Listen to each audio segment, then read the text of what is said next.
Hello everyone, स्वागत है आपके अपने यूट्यूब चैनल व्हाइट सर पर। आज हम देखने के लिए जा रहे हैं क्लास 10th मैथमेटिक्स से। हमारा 10वीं का मैथ है और इस तरह का जो क्वेश्चन होता है, एक क्वेश्चन तो यहाँ से फिक्स रहता है। तो यहाँ पर हम देखने वाले हैं इस तरह का जो क्वेश्चन होता है, इस पैटर्न पे जो भी क्वेश्चन होगा इसको हम किस प्रकार से सॉल्व कर सकते हैं। देखो, बेहद ही आसान क्वेश्चन होता है, ज़्यादा मुश्किल नहीं होता है। बिल्कुल आसानी के साथ अगर समझ गए तो कोई भी क्वेश्चन अगर इस पैटर्न पे पूछे हमको कर लेना है। किस तरह से कर सकते हैं क्वेश्चन को, आप जरा बात कर ले। इस तरह के क्वेश्चन को करने के लिए दो तीन बातों को जानना हमारे लिए ज़रूरी है। पहली बात क्या कि अगर कोई भी परिमेय संख्या है, ठीक है जी, अगर परिमेय संख्या है तो इसका फॉर्म क्या होता है, P/Q, ये हमको पता है। ठीक है, जहां पर P और Q क्या होता है, हमारा पूर्णांक होता है। कहने का मतलब क्या है कि P और Q जो होगा ना, पूर्णांक नंबर होगा। मतलब पूर्णांक जो है, पूर्णांक नंबर कौन सा होता है हमारा, -4, -3, -2, -1, 0, 1, 2, 3, 4। तो इस तरह से हमारा P और Q का जो भी वैल्यू निकल के आएगा इसी में से निकल के आएगा। कुछ दूसरा नंबर अगर हमको दिखता है तो ये परिमेय संख्या नहीं होगा। दूसरी बात जो हमको याद रखना है, कि Q बराबर 0 नहीं होगा। ये दो बात क्यों कर रहे हैं, ये परिमेय संख्या की डिफिनीशन में भी हम लोग पढ़े हैं ना, बिल्कुल पढ़े हैं। ये बातें हम क्यों कर रहे हैं, क्योंकि देखो यहाँ पर हमको इसकी ज़रूरत यहाँ पर होने वाली है। इस तरह के क्वेश्चन को करने के लिए थोड़ा सा वीडियो लंबा होगा, लेकिन इसमें ये नहीं है कि बस ऐसे ही चला गया, इधर से इधर कर लो, उधर से इधर कर लो, समझ में आ जाएगा। थोड़ा बेसिक की बात कर लो। तो ये हमारा होगा परिमेय संख्या के रूप में। इस प्रकार से हम इसको लिख सकते हैं। अगर P/Q कोई परिमेय संख्या है तो P और Q दोनों पूर्णांक होगा। मतलब ये वैल्यूज हमारे पास आने चाहिए और Q बराबर 0 नहीं है। या ये भी बोल सकते हैं, अगर P/Q पूर्णांक है तो, अगर परिमेय संख्या है तो PQ क्या होगा, हमारा पूर्णांक होगा। पहली बात। दूसरी बात, अगर P/Q अगर परिमेय संख्या है, ठीक है, P/Q यदि परिमेय संख्या है तो इसमें अगर 2 जोड़ दे, इसमें अगर 3 घटा दे, P/Q को यदि हम 2 से भाग दे, P/Q को अपन 5 से गुना कर दे, तो ये जो रिजल्ट निकल के आएगा ना, ये भी परिमेय संख्या ही होगा। ये परिमेय संख्या की प्रॉपर्टी बताता है, प्रूव करके भी देख सकते हो। बस अपने को इतना समझना है कि अगर परिमेय संख्या में कोई परिमेय संख्या को जोड़ते हैं, क्योंकि देखो 2 भी क्या है, 2 को 2/1 लिख सकते हैं, 2 भी पूर्णांक 1 भी पूर्णांक, तो ये भी परिमेय संख्या। तो परिमेय संख्या में यदि किसी परिमेय संख्या को जोड़ेंगे तो हमको क्या प्राप्त होगा, परिमेय संख्या।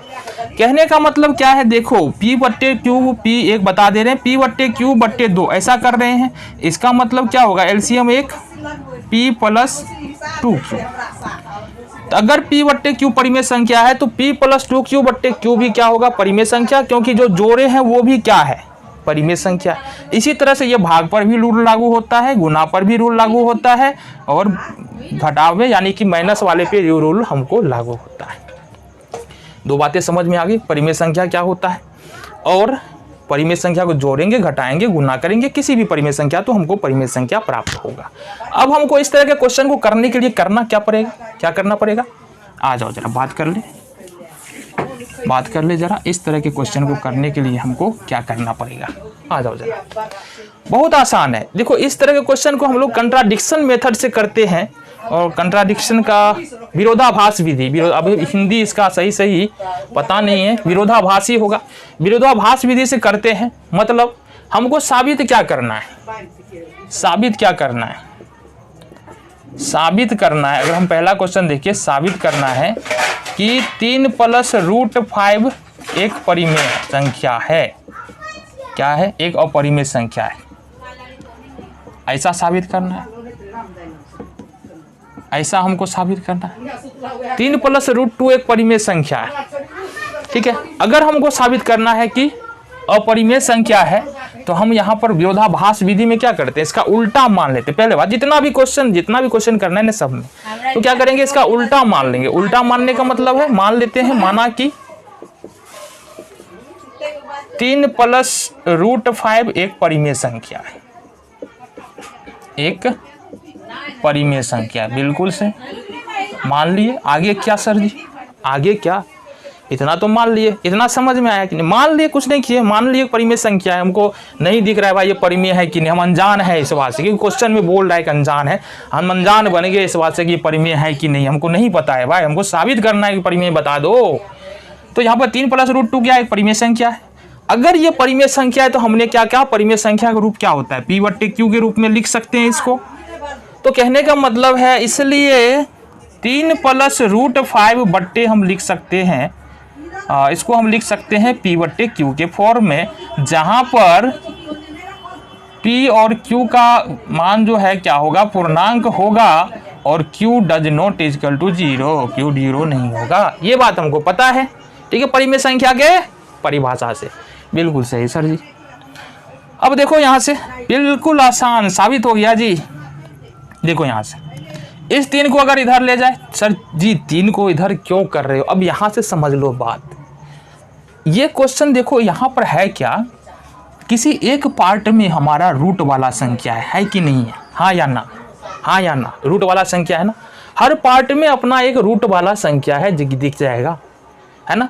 हर पार्ट में रूट वाला संख्या क्या है? रूट वाले संख्या को एक तरफ रखना है। यहाँ तक तो समझ में आ गया कि मान लिए P/Q, रूट वाले संख्या को एक तरफ रखना है, और विदाउट रूट वाला संख्या जो है उसको दूसरे तरफ किसी तरह से हमको ले जाना है, और सारा कैलकुलेशन जो हमको पता है, जोड़ घटा गुना भाग और एक्सचेंज, यानी बराबर के दूसरे तरफ जाने पे क्या होता है? गुना होता है, भाग होता है, ये कैलकुलेशन हमको लगाना है। तो अगर हम 3 को दूसरी तरफ ले जाते क्या आ जाएगा जी? 3 को अगर दूसरी तरफ ले जाते हैं तो √5 बराबर P/Q - 3 हो जाएगा। हो जाएगा कि नहीं? हाँ या ना? होगा ना? चलो जी, अब इसको क्या कर सकते हैं? इसको लिख सकते हैं √5 बराबर Q और 1 का एलसीएम Q हो जाएगा। Q से Q में डिवाइड करेंगे, 1 को P से गुना करेंगे, P 1 को Q से भाग दिए तो Q होगा, और Q को 3 से गुना करो, ये हो जाएगा हमारा 3Q। आ गया समझ में? अब देखो, ठीक है, अब LHS यानी लेफ्ट हैंड साइड में देखेंगे √5 है, जो एक अपरिमेय संख्या है, पता है ना? √5 क्या है? अपरिमेय संख्या है। जबकि RHS में P-3Q/Q है, जहां PQ पूर्णांक है। PQ पूर्णांक है ना, देखो जी PQ पूर्णांक है, इसलिए P-3Q/Q परिमेय संख्या है, परिमेय संख्या है। समझ में आ गया जी? परिमेय संख्या है, इसलिए LHS बराबर नहीं है RHS के बउआ। LHS बराबर नहीं है RHS के, देखो बराबर नहीं है ना, LHS does not equal to RHS, ठीक है। So we can write this here, इसलिए हमारा मानना गलत है, मानना गलत है, इसलिए 3 + √5 एक अपरिमेय संख्या है।